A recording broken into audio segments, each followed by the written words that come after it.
لك حته خبر جامد جمود. خبر ايه اللي جامد جمود ده؟ في مسابقه سكيت معموله هنا في دمياط. والنبي بجد؟ اه والله لسه شايفه الاعلان على الفيسبوك دلوقتي. وايه الشغل عشان ندخل المسابقه دي؟ اول شرط لازم كل واحد يدفع 200 جنيه، وتاني شرط ان لازم يكون معاك واحد كبير يعني معاه بطاقه يعني، واخر شرط ان لازم تكون انت فوق ال 11 سنه. احنا هنجيب ال 200 جنيه منين وهنقنع ابوكي منين؟ واصلا احنا لسه ما تمناش ال 12 سنه. صدقني عندك حق. طب احنا هنعمل ايه دلوقتي؟ طب اللي هيكسب يعني هياخد ايه؟ هياخد ايفون 12 برو ماكس. ولا بس يستاهل. طب هنعمل ايه دلوقتي في الثلاث مصايب دول؟ مش عارفه والله، بس اكيد ليها حل اكيد يعني. يا رب من النبي يكون ليها حل. انا هموت واخد الايفون 12.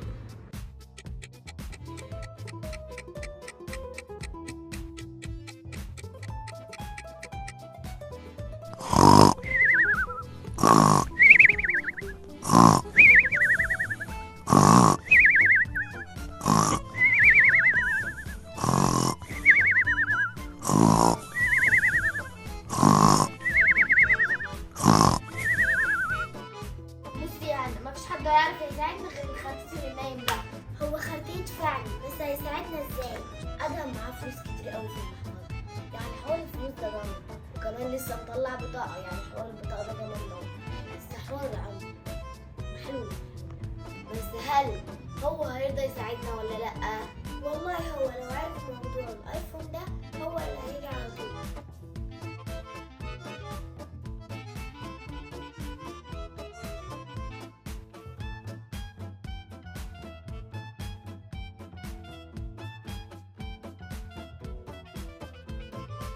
اهو البسح اهو. هي يا بنت اللي معاكوا القعده دي؟ بصراحه كده احنا عايزينك في موضوع مهم. موضوع مهم قوي يعني ولا اي كلام من الحوارات بتاعتكوا دي؟ الموضوع ده احنا لو نجحنا فيه ممكن ناخد ايفون 12 برو ماكس. ايفون 12 برو ماكس؟ لا ده انتوا تحكوا لي بقى.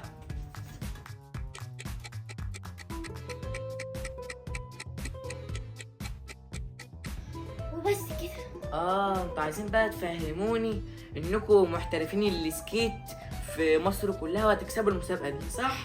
يابا عيب عليك، انت بتكلم مبتدئين ولا ايه؟ اه. اشكرك على ثقتك العاليه يا معلم. ادهم معانا ولا تونس مغاوري؟ معاكم. لا تونس مغاوري. ما قلت معاكم. لا تونس مغاوري. ما خلاص يا عم.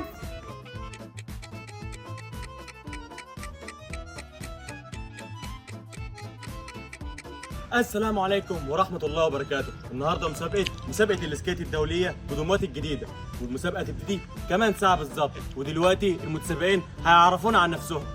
انتوا ايه مش عايزين غباء؟ انتوا عندكم 12 سنه. عيب عليك يا معلم. انا همسة محمد عاطف العزم، عندي 12 سنه، ساكنه في دمياط الجديدة، حابه اشارك معاكم في مسابقه السكيت. انا محمد عاطف العزب، ساكنه في دمياط الجديده وعندي 12 سنه، عايزه اشارك في مسابقه السكيت. خش يلا يا شلاكش يا صغير عشان تعرفوا مين عيلة الشلاكش. أنا اسمي شلاكش زبونة شلاكش، وجاي النهارده مسابقة السكيت اللي معمولة في دمياط عشان أكسب مسابقة السكيت دهيا وآخد الأيفون 13 برو ماكس أو ال 14 برو ماكس. والله ما عارف إيه الفرق ما بينهم أصلا، عشان أفرح جدي الشلاكش الكبير اللي خيره عليا، والراجل يعني الراجل الكبارة اللي شبه إيرلينج هالاند ده هو. والنهارده أنا هاجي عشان أكسب الناس دهيا وآخد المسابقة. أيوة بقى يا حبيب جدك اللي مشرف عيلة الشلاكش كلها. ودلوقتي اتفضلوا علشان تقدموا ورق المسابقة.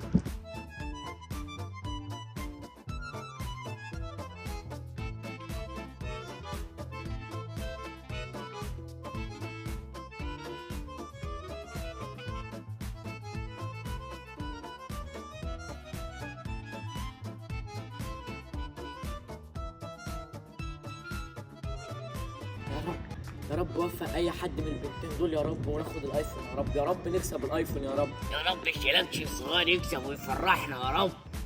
ايه المناظر اللي جايبينها عشان تشارك في المسابقه دي؟ ولا اظبط يا ضو، عارف انت بتتكلم مع مين؟ هكون بكلم مين يعني؟ ايرلينج هالاند. بيتكلم هلا. ايرلينج هالاند ازاي بقى؟ اقنعني. هقنعك.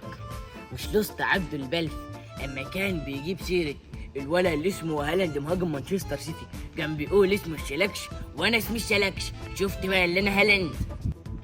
تصدق صح.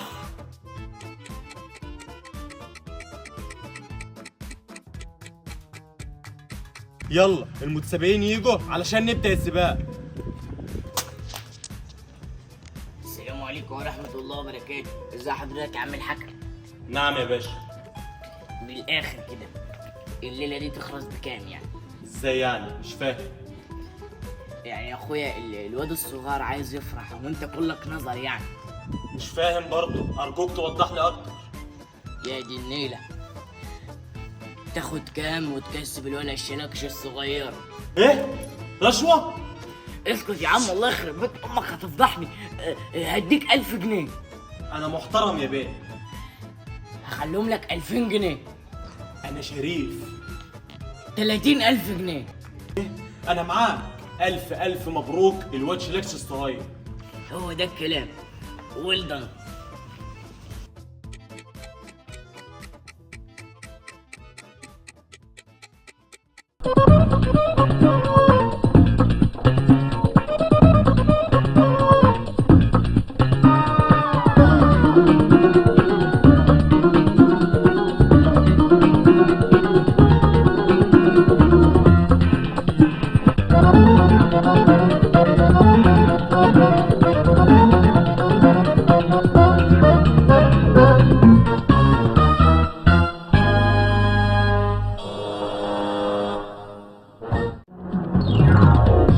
يلا بينا علشان نبدأ السباق.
والله ظلم. يا بكاري يا مرتشي، يلا دافعين لك كام؟ يلا يا مرتشي، يلا يا مرتشي، يا حكم يا مرتشي. كل حاجه بالعدل هنا، مفيش اي حاجه غش خالص.